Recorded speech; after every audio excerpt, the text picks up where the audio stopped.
السلام علیکم۔ ایک نوجوان اپنی زندگی کے معاملات سے کافی پریشان تھا۔ ایک روز ایک درویش سے ملاقات ہو گئی تو اپنا حال کہہ سنایا۔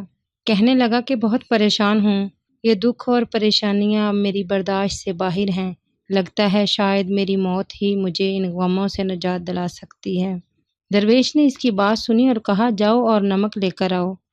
نوجوان حیران تو ہوا کہ میری بات کا نمک سے کیا تعلق، پھر بھی لے آیا۔ درویش نے کہا، پانی کے گلاس میں ایک مٹھی نمک ڈالو اور اسے پی لو۔ نوجوان نے ایسا ہی کیا تو درویش نے پوچھا، اس کا ذائقہ کیسا لگا؟ نوجوان تھوکتے ہوئے بولا، بہت ہی خراب، ایک دم کھارا۔ درویش مسکراتے ہوئے بولا، اب ایک مٹھی نمک لے کر میرے ساتھ اس سامنے والی جھیل تک چلو۔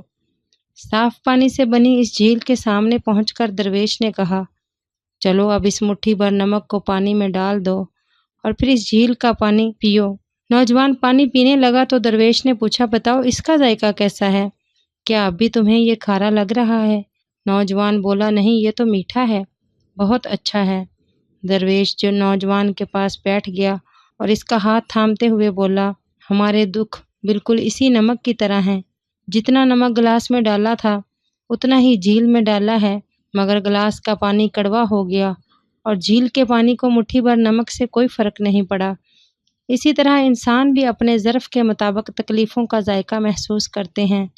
جب تمہیں کوئی دکھ ملے تو خود کو بڑا کر لو، گلاس مت بنے رہو بلکہ جھیل بن جاؤ۔